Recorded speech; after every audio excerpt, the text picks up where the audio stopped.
میں نے اپنے سر کے دکھتے گومڑ کو دبایا۔ شنوں نے جس طرح میرے سر کو اپنا ہدف بنا لیا تھا، اس سے مجھے مستقبل کے حوالے سے سخت تشویش لاحق ہو گئی تھی۔ شاید مجھے اپنی ازدواجی اننگ کا آغاز ہیلمٹ پہن کر کرنا پڑے گا۔ پھر میں نے بائک کو کک ماری اور اس ہونڈا اکارڈ کے تعاقب میں روانہ ہو گیا جس میں کے بی یعنی خدا بخش بیٹھا تھا۔ یہ ہونڈا اکارڈ اس کی تھی مگر رانی کے نام پر لی گئی تھی۔ خدا بخش تقریباً 45 برس کا صحت مند شخص تھا۔ اگر حرام کھا کر چہرے پر پھٹکار نہ برسنے لگتی تو خاصا معقول نظر آتا۔ الخبائث کے بکثرت استعمال سے اس کی آنکھیں سرخ تھیں اور ان کے نیچے کا گوشت لٹک گیا تھا۔ ناک نزلے کے مستقل مریض کی طرح سوجی ہوئی لگتی تھی۔ اسے دیکھ کر مجھے رانی کی قسمت پر افسوس ہوا تھا تو اتنی شاندار کار دیکھ کر رشک بھی آیا تھا۔ حسب توقع کار کا رخ نرسری کی طرف تھا۔ رانی پہلے ہی مجھے بتا چکی تھی کہ اس کا شوہر عموماً شام کے وقت اس کے پاس گزارتا ہے۔ میں اس ہوٹل کے باہر اس کا منتظر تھا جہاں وہ شام کو بیٹھا کرتا تھا۔ اس جگہ وہ اپنے کاروباری معاملات بھی طے کرتا تھا۔ پھر وہ پہلے تو گھر آتا تھا لیکن آج کل نرسری کے چکر لگا رہا تھا، کسی نئے گلہائے پیراہن کے چکر میں۔ کار لال کوٹھی کے علاقے کی طرف مڑی تو میرا ماتھا ٹھنکا۔ اس علاقے کی شہرت اچھی نہیں تھی۔ اگر وہ عورت یہیں رہتی تھی تو اس کا تعلق کسی 2 نمبر کام سے ہو سکتا تھا۔ دوسری متوازی سڑک عبور کرنے کے بعد کار ذرا نچلے درجے کے علاقے میں داخل ہوئی۔ یہاں زیادہ چھوٹے بنگلے اور مکانات تھے۔ پھر کار ایک بنگلے کے سامنے رکی۔ خدا بخش نے اتر کر کال بیل بجائی۔ اس وقت میں دروازے کے سامنے سے گزر رہا تھا۔ جب میں گلی کے کونے پر پہنچا تو خدا بخش اندر جا چکا تھا، اس لیے میں نہیں دیکھ سکا کہ دروازہ کس نے کھولا۔ بس آیا۔ ایک بچہ برابر والے بنگلے کے سامنے بال سے کھیل رہا تھا۔ منّے، اس گھر میں کون رہتا ہے؟ منّے ہوگے تم خود، اس نے بدتمیزی سے کہا۔ میرا نام منا نہیں ہے۔ اچھا جو بھی ہے مجھے جواب تو دو۔ کیوں دوں؟ اس بکرات کے بچے نے جواب دیا۔ اس دنیا نے مجھے کیا دیا ہے؟ کیا دیا ہے؟ میں نے احمقانہ انداز میں پوچھا۔ امی سے 10 روپے مانگو تو نہیں دیتی۔ ابا ایک بلا لا کر نہیں دیتے۔ خالی گیند سے کھیل رہا ہوں۔ جن کے ساتھ کھیلتا ہوں وہ باری نہیں دیتے۔ میں نے سر پر ہاتھ مارا اور 10 کا ایک نوٹ اسے پیش کیا۔ اب تو بتاؤ میرے باپ۔ صرف 10 روپے؟ اس نے مایوسی سے نوٹ دیکھا۔ اتنے میں تو مشکل ہے۔ میں نے بادلے نخواستہ ایک اور نوٹ دیا۔ اس نے ٹیپ کی طرح بجنا شروع کر دیا۔ اس مکان میں ایک عورت رہتی ہے، بہت خوبصورت ہے۔ ابا کو اچھی لگتی ہے مگر امی کو بالکل اچھی نہیں لگتی ہے۔ ظاہر ہے، میں نے ٹھنڈی سانس لی۔ اس کا نام کیا ہے اور کرتی کیا ہے؟ 2 سوال کر تو لیے۔ اس نے دونوں نوٹ جیب میں رکھ لیے۔ میں نے اسے بچہ سمجھ کر روکا تھا، وہ تو میرا بھی باپ ثابت ہو رہا تھا۔ مجبوراً میں نے 2 نوٹ اور نکالے لیکن اسے دیے نہیں۔ اس نے فوراً کہا، شاعرانہ نام ہے غزل، اور کچھ نہیں کرتی، بس سارا دن گھر میں رہتی ہے، کبھی کبھار باہر جاتی ہے، روز صبح اپنے گھر کے پچھلے صحن میں ایکسرسائز کرتی ہے۔ وہ تو امی نے ابا کو پکڑا تو پتہ چلا۔ مجھے ہنسی آنے لگی۔ کچھ بھی صحیح، آخر بچہ تھا، گھر کے راز فری میں بتا رہا تھا۔ اچھا ایک آخری سوال، اس کے گھر میں کون کون آتا ہے؟ مجھے کیا پتا کون کون آتا ہے، لیکن آتے کئی ہیں۔ آج کل یہ زیادہ آ رہا ہے جس کی کار کھڑی ہے۔ اس نے اکارڈ کی طرف اشارہ کیا۔ امی کہتی ہے وہ خراب عورت ہے، اس سے دور رہنا چاہیے، مگر پتہ ہے وہ بالکل بھی خراب نہیں ہے۔ مجھے اندر بلا کر پیار کیا تھا اور چاکلیٹ بھی دی تھی۔ میں جب بھی اس کا کوئی کام کرتا ہوں مجھے چاکلیٹ دیتی ہے۔ غزل کے نام پر میں سوچ میں پڑ گیا تھا۔ کیا وہ میرے استاد محترم پیر بخش مرحوم کی دختر نیک اختر تھی؟ لیکن وہ تو غالباً باہر جا چکی تھی۔ بچے کو اس کی ماں نے بلایا تو وہ اندر چلا گیا۔ ذرا دور پان کا کھوکا تھا۔ میں اس کے پاس آ کھڑا ہوا اور بظاہر وقت گزارنے کے لیے اس بنگالی پان والے سے گپ شپ کرنے لگا۔ اس نے پان لگا کر دیا اور اپنے قصے سنانے لگا۔ ہو مارے کھلنا میں اتنا بڑا پان ہوتا ہے، اس نے ہاتھ سے سائز بتایا۔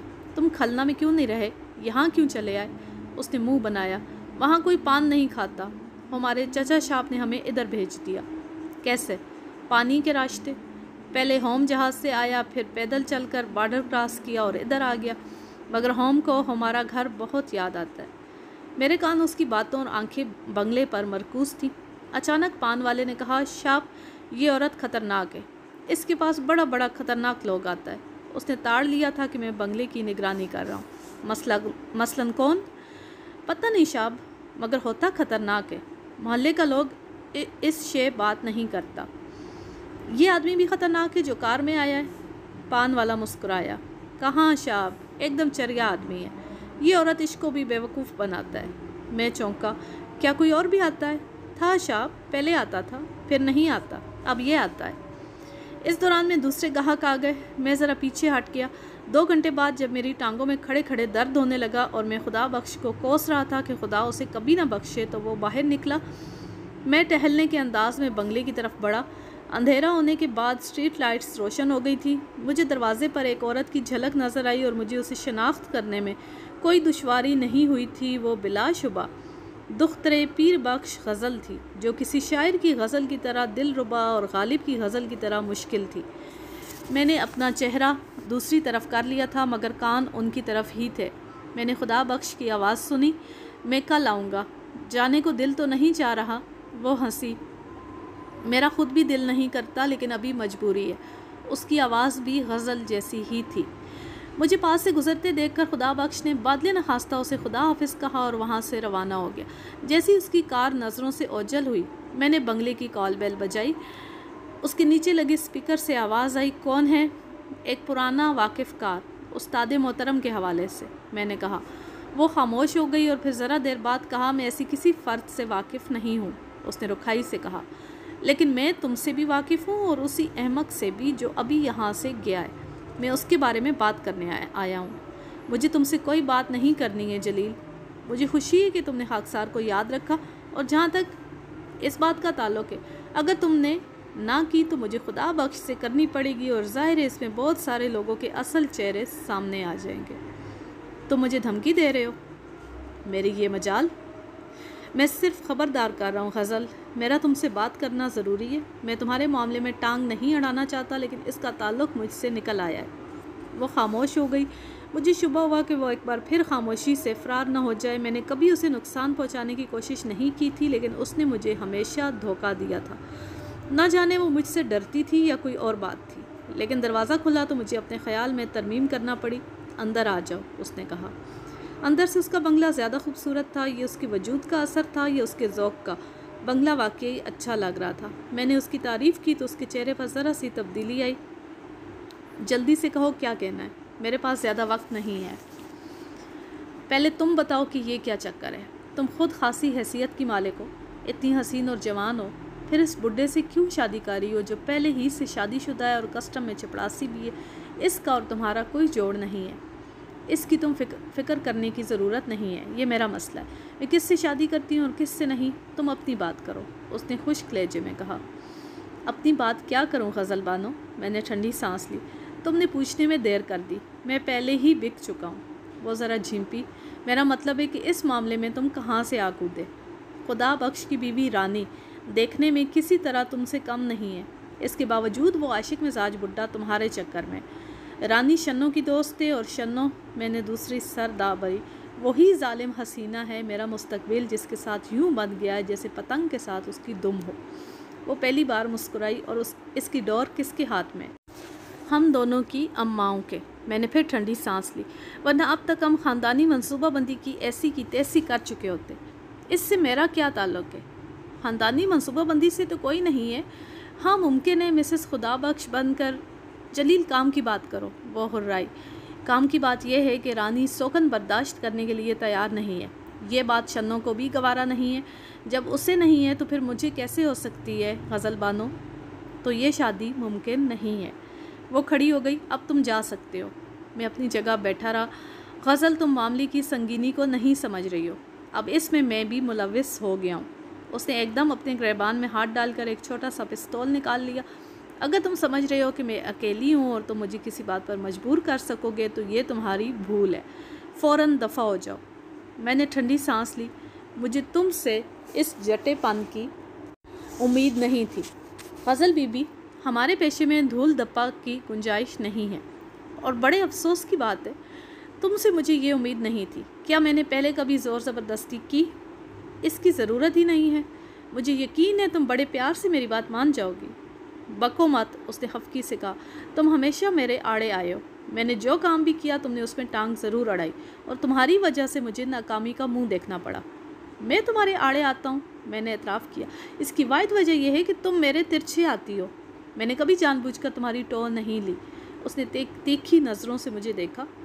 اگر میں تمہاری بات نہ مانوں اور خدا بخش سے شادی کر لوں تو تم کیا کرو گے؟ جب میں کروں گا تو تمہیں خود ہی پتہ چل جائے گا۔ میں اٹھ کھڑا ہوا۔ بہتر ہوگا کہ خود ہی باز آ جاؤ۔ تم بیٹھ جاؤ، اس نے تحکمانہ انداز میں کہا۔ جلیل میں گولی مار دوں گی، اس نے خطرناک انداز میں پستول کو جنبش دی۔ تم مجھے نہیں روک سکتے۔ میں واپس بیٹھ گیا۔ کیا ارادے ہیں تمہارے؟ قتل کے؟ اس کے لیے اس مننے سے پسٹل کی بھی کیا ضرورت ہے؟ تمہاری ان قاتل آنکھوں کا اشارہ ہی کافی ہے۔ فضول مت بولو۔ اس کی رنگت ذرا دیر کے لیے بدلی۔ اس قسم کے ڈائیلاگ بول کر تم مجھے بیوقوف نہیں بنا سکتے۔ میں جانتی ہوں کہ تم شنوں کے سوا کسی کے نہیں ہو سکتے۔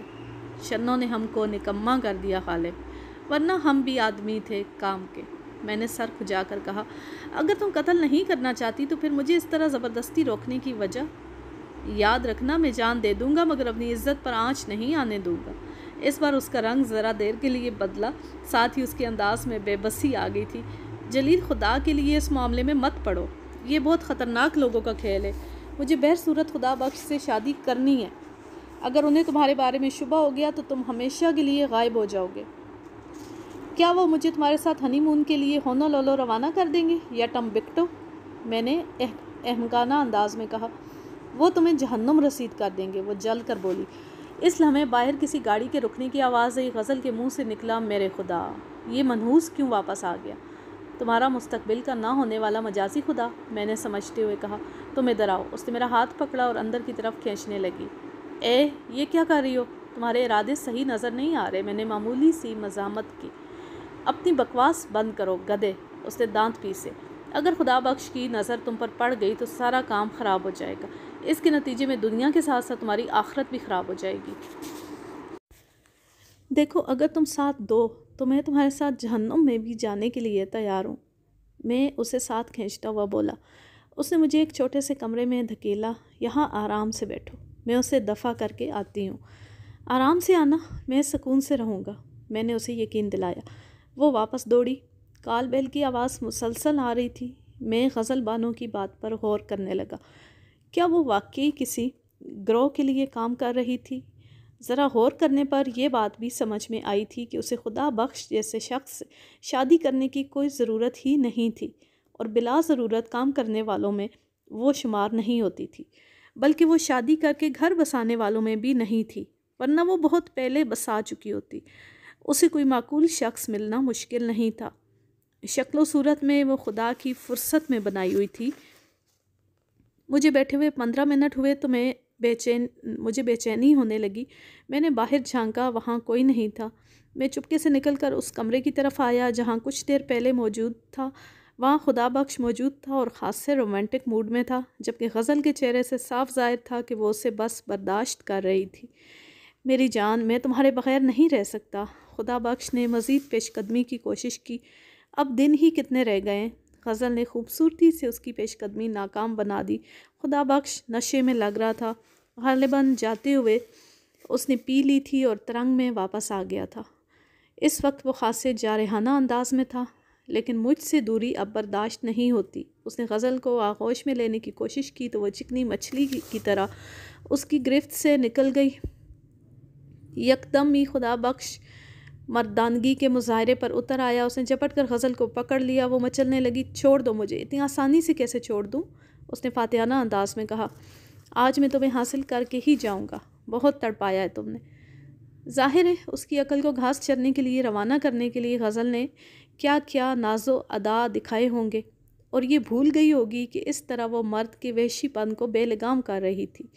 دونوں کی کشمکش میں سامان گرنے لگا۔ سینٹر ٹیبل پر رکھا کرسٹل کا خوبصورت عقاب نیچے گر کر چکنا چور ہو گیا۔ صوفے کے برابر میں رکھا گلدان لڑک گیا۔ خدا بخش نے اسے جیسے نہ چھوڑنے کی قسم کھا رکھی تھی۔ کوئی چارہ نہ پا کر غزل نے آنسو بہانے شروع کر دیے اور منت سماجت پر اتر آئی۔ خدا بخش نے اس کی فریاد پر توجہ دیے بغیر ایک بیہودہ حرکت کی تو میں برداشت نہ کر سکا۔ وہ دست درازی میں اتنا مگن تھا کہ اسے خبر ہی نہیں ہوئی کہ کب میں اندر آیا اور کب ایش ٹرے اٹھا کر اس کے سر پر بجائی تھی۔ اس نے ایک دلسوز آہ بھری اور غزل پر ہی ڈھیر ہو گیا۔ غزل کے منہ سے چیخ اور گالی ایک ساتھ نکلی تھی۔ چیخ خدا بخش کے گینڈے جیسے وزن کی وجہ سے اور گالی میرے لیے۔ یہ کیا کیا تم نے؟ اس کے نیچے سے نکلنے کی کوشش کرتے ہوئے بولی، وہی جو مجھے کرنا چاہیے تھا۔ میں نے خدا بخش کو ایک طرف دھکیل کر اسے اٹھایا۔ میں اسے قابو کر لیتی، اس نے برہمی سے کہا۔ اس طرح میں نے اس کی پھٹ جانے والی قمیص کی طرف اشارہ کیا۔ میرا تو خیال ہے میں مداخلت نہ کرتا تو مجھے فری میں شو دیکھنے کو مل جاتا۔ بکو مت، وہ جھینک گئی۔ اس نے جلدی سے اپنی قمیص درست کی اور خدا بخش کی طرف پریشانی سے دیکھا۔ اب اسے سنبھالنا مشکل ہو جائے گا۔ کوئی مسئلہ نہیں ہے۔ جب یہ ہوش میں آئے تو اسے بتانا کہ کشمکش کے دوران بھی یہ گر گیا تھا اور اس کا سر میز کے کنارے سے جا ٹکرایا تھا۔ ہاں، بھگتنا تو مجھے پڑے گا۔ اسے سیدھا کرنے لگی۔ میں اس کے پاس ہی بیٹھ گیا۔ حضل، تم یہ سب کیوں کر رہی ہو؟ میرے اندازے کے مطابق تم باہر جا چکی تھی۔ میں باہر چلی گئی تھی مگر ایک چکر میں پھنس گئی، اس نے مبہم انداز میں کہا۔ غالباً تمہاری کوئی کمزوری ان کے ہاتھ آ گئی، میں نے خدا بخش کا معائنہ کرتے ہوئے کہا۔ اس کی حالت تسلی بخش تھی۔ ضرب نے اسے صرف انٹا غفیل کیا تھا، اسی وجہ سے تم ان کے اشاروں پر ناچ رہی ہو۔ تمہیں کیا؟ تم تو میری جان چھوڑو، اس نے بیزاری سے کہا۔ میں نے تمہیں پکڑا ہی کب تھا؟ میں نے سر دابری۔ اب میں سوچتا ہوں کسٹم کا چپڑاسی بننے میں بڑے فائدے ہیں۔ رانی جیسی بیوی گھر میں ہوتی ہے اور تمہاری جیسی دوسری بیوی پر کمر بستہ ہوتی ہے۔ تم دفع ہوتے ہو یا؟ اس نے دانت پیسے۔ چلا جاتا ہوں، بس ایک سوال کا جواب دے دو۔ آخر وہ لوگ خدا بخش سے کیا فائدہ اٹھانا چاہتے ہیں، یہ میں نہیں بتا سکتی۔ اب تم جاؤ، اس نے رکھائی سے جواب دیا۔ ایک سوال اور، کیا یہ تمہاری توہین نہیں ہے کہ تم کسی کے کام کے لیے خدا بخش کی بیوی بن جاؤ؟ یہ بھی تمہارا درد سر نہیں ہے، میں خود کو بچانا جانتی ہوں۔ بس تو پھر خدا ہی تمہیں بچائے، میں نے ٹھنڈی سانس لے کر کہا۔ جلیل، تم اس چکر میں نہ پڑو، میں نہیں چاہتی کہ تمہیں کوئی نقصان ہو، اور میں بھی نہیں چاہتا کہ تم کسی کے مفاد کے لیے ہوس کی قربان گاہ پر قربان کر دی جاؤ۔ میں بہت مجبور ہوں۔ اس کے چہرے پر بے بسی تھی۔ رانی مجھے دیکھ کر دنگ رہ گئی۔ جلیل، تم یہاں کیوں آئے؟ اندر تو آنے دو، میں نے کہا اور جلدی سے اندر گھس گیا۔ مجھے بھی فکر ہے کوئی مجھے دیکھ نہ لے۔ خدا بخش بھاڑ میں گیا تمہارا خدا بخش، میں نے بھنا کر کہا۔ مجھے شنوں کی فکر ہے، اسے بتائے بغیر آیا ہوں، وہ بدگمان ہونے میں ایک لمحے کی دیر نہیں لگاتی ہے۔ اور چکر میں رہو چاند بانوں کے، رانی نے منہ بنایا۔ آخر شنوں میں کیا کمی ہے؟ مجھ جیسی خوبصورت تو ہے۔ چاند بانوں سے میرا کوئی چکر نہیں ہے، جیسے تم سے کوئی چکر نہیں ہے، لیکن اس وقت میں چھپ کر یہاں آنے پر مجبور ہوں۔ یہ بتاؤ کہ تمہارے بڈھے شوہر نے مجھے اپنے گھر میں دیکھ لیا تو قتل وغیرہ تو نہیں کرے گا؟ میں کسی کی ہمدردی میں مارا جانا بالکل پسند نہیں کروں گا۔ وہ ڈیوٹی پر گیا ہے، رانی نے کہا، لیکن محلے میں کمینوں کی کمی نہیں ہے، اور پھر وہ مجھ پر شک بھی کر سکتا ہے۔ رانی مجھے اندر لے آئی۔ میں نے ہنس کر کہا، اگر نہ کرے تو عقل سے بالکل ہی یتیم ہوگا۔ بوڑھے شوہر اپنی جوان اور حسین بیویوں پر شک کرنے میں حق بجانب ہوتے ہیں۔ بکو مت، سب ایک جیسی نہیں ہوتی ہیں۔ ہاں، آج کل کے دور میں کچھ واقعی شریف اور پاک باز بھی ہوتی ہیں۔ رانی میری باتوں سے خفا نظر آ رہی تھی۔ اس طرح آنے کی وجہ؟ اس نے پوچھا۔ تم نے خدا بخش سے شادی کیوں کی تھی؟ اس کی دولت کی وجہ سے؟ میں نے غور سے اسے دیکھا، لیکن جب اس نے گہری سانس لی تو میں نظریں چرانے پر مجبور ہو گیا۔ یہ وجہ بھی تھی، لیکن اصل خوف مجھے اپنی ماں سے تھا۔ وہ پردے شاہ کی عقیدت میں بالکل ہی دیوانی ہو گئی تھی۔ جب اسے پولیس پکڑ کر لے گئی تب بھی یقین کرنے کو تیار نہیں تھی۔ میں نے اس کی درگاہ پر ہونے والے واقعات بتائے تو ماں نے مجھے مارا بھی تھا کہ میں پیر صاحب پر الزام لگا رہی ہوں۔ مجھے ڈر تھا کہ وہ کہیں آزاد نہ ہو جائے اور میری ماں اس سے میری شادی ہی نہ کر دے۔ بس اسی وجہ سے میں نے خدا بخش کا رشتہ قبول کر لیا تھا۔ تم اس کے ساتھ مطمئن ہو؟ ہاں، وہ ہر طرح سے میرا خیال رکھتا ہے، لیکن جب سے یہ حرافہ درمیان میں آئی ہے وہ مجھ سے بدگمان رہنے لگا ہے۔ ایک دو بار ہاتھ بھی اٹھایا، ایسا مارا تھا کہ اب تک بدن پر نشان ہے۔ دکھاؤں تمہیں؟ نہیں، میں نے گھبرا کر کہا۔ مجھے یقین ہے۔ سنو، اگر وہ کسی وجہ سے اپنی نوکری سے ہاتھ دھو بیٹھے تو کیا ہوگا؟ اس نے بجھے ہوئے لہجے میں کہا۔ تب بھی وہ دوسری شادی ضرور کرے گا۔ فرض کرو اگر نوکری سے نکالے جانے کی وجہ سے اس کی دوسری شادی نہ ہو سکی تو مجھے کوئی اعتراض نہیں ہے۔ ویسے بھی اس نے اتنا کما لیا ہے کہ بیٹھ کر بھی ساری عمر کھائے تب بھی ختم نہیں ہوگا۔ میں تو کب سے کہہ رہی ہوں کہ یہ نوکری چھوڑ کر کوئی بزنس کر لو، مگر وہ مانتا ہی نہیں۔ تب پھر میری مدد کرو۔ بس یہی ایک طریقہ ہے کہ وہ دوسری شادی سے باز آ جائے۔ اگر اس نے دوسری شادی کر لی تو سمجھو کہ تمہارا پتہ صاف۔ وہ ایسی شاطر عورت ہے۔ رانی کا رنگ اڑ گیا۔ خدا کے لیے جلیل کچھ کرو، میں تمہاری بہت احسان مند ہوں گی۔ خالی ہولی احسان مندی سے کام نہیں چلے گا، میں نے رکھائی سے کہا، تمہیں بھی کچھ کرنا ہوگا۔ اس کا چہرہ سرخ ہو گیا۔ کچھ سے کیا مراد ہے تمہاری؟ وہ غرائی۔ تم اچھی طرح سمجھ رہی ہو۔ میں نے مینی خیز انداز میں اسے دیکھا۔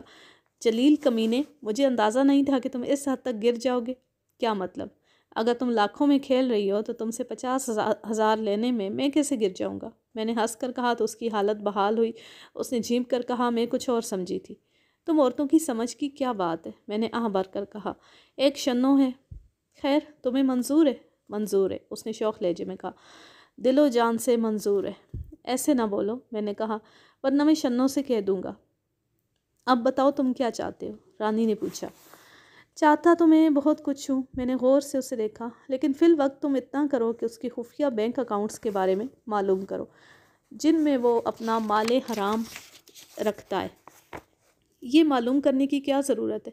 تمام چیک بکس میرے ہی پاس رکھی ہیں، میں ابھی لاتی ہوں۔ وہ بل کھا کر اٹھی تو میں ایک بار پھر خدا بخش کی قسمت پر رشک کیے بغیر نہ رہ سکا۔ اس نے مجھے 3 عدد چیک بکس لا کر دیں۔ یہ 3 مختلف اور غیر ملکی بینکوں کی تھی۔ ان میں کتنی رقم ہوگی؟ میں نے پوچھا۔ میں نے نہیں معلوم کیا، لیکن لاکھوں میں ہی ہوگی، اس نے بے نیازی سے کہا۔ میں نے اکاؤنٹس نمبر یاد کر لیے، بلکہ ایک جگہ لکھ بھی لیے۔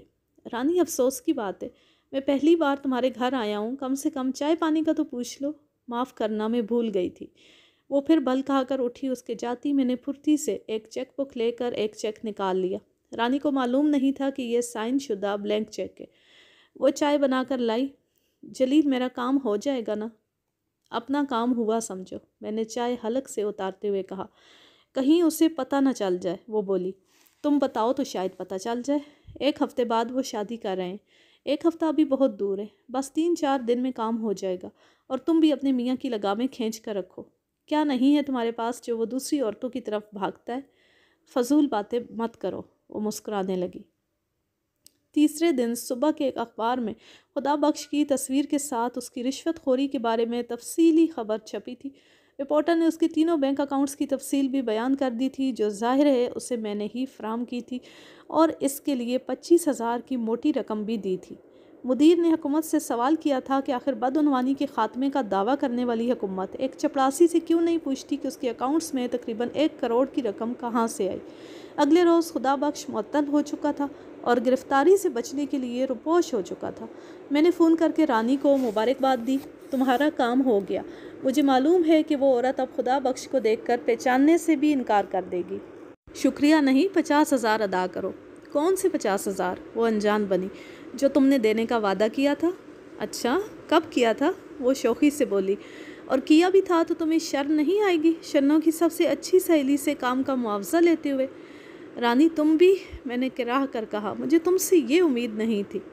احمق ہونا، سوچا بھی نہیں کہ میرے پاس 50,000 آئیں گے کیسے۔ میں نے اسی چکر میں 25,000 خرچ کر دیے ہیں، میں نے رو دینے والے انداز میں کہا۔ تو میں کیا کروں؟ میں نے کہا تھا پیسے خرچ کرنے کو؟ نہیں، میں ہی گدھا تھا جو تمہاری باتوں میں آ گیا، میں نے جلے بھنے انداز میں کہا۔ خوب خود شناس ہو۔ رانی ہنسی اور فون بند کر دیا۔ میں نے بھی مسکرا کر ریسیور رکھ دیا۔ جب خدا بخش اینٹی کرپشن کو اپنے اکاؤنٹس کا حساب دے رہا ہوگا تو اس کے بتائے اکاؤنٹس کے بیلنس میں 1 لاکھ کا فرق آئے گا۔ یہ 1 لاکھ میں نے نکلوا لیے تھے، اس میں سے 25,000 خرچ کر کے بھی میرے پاس 75,000 بچے ہوئے تھے، اور میرا ارادہ تھا کہ شنوں کو ان کی ہوا بھی نہیں لگنے دوں گا، ورنہ وہ انہیں فوراً اپنے بینک اکاؤنٹ میں جمع کرائے گی۔ آخر کچھ رقم میرے پاس بھی تو ہونی چاہیے۔ میں غزل کے بنگلے پر پہنچا تو وہ مجھے دیکھتی ہی پھٹ پڑی۔ جی بھر کر بے نقط سنانے کے بعد جب وہ تھک گئی تو میں نے کہا، اگرچہ تمہارے ساتھ بظاہر برا ہوا، لیکن در حقیقت تم بچ گئی۔ خدا بخش ذہنی مریض بھی ہے، اپنی بیوی کو جسمانی اذیت دے کر اسے تسکین ملتی ہے۔ اگر یقین نہ آئے تو رانی سے پوچھ لینا، تمہاری نہ ہونے والی سوکن سے۔ لیکن میں ان لوگوں کو کیا جواب دوں گی؟ اس نے روتے ہوئے کہا۔ کوئی جواب دینے کی ضرورت نہیں ہے، وہ خود ہی جان لیں گے۔ ہاں، اگر تم ان سے چھٹکارا پانا چاہتی ہو تو خادم حاضر ہے، مگر فیس نقد اور پیشگی ہوگی۔ آج کل میں نے عورتوں کا اعتبار کرنا چھوڑ دیا ہے۔ چلیں جی، یہ کہانی اپنے اختتام کو پہنچی اور یہ پارٹ ہمارا کافی لمبا بھی ہو گیا ہے. اب میں لیتی ہوں آپ سے اجازت. جہاں رہیں خوش رہیں، شاد و آباد رہیں، ہنستے مسکراتے رہیں. اللہ حافظ. اللہ نگہبان.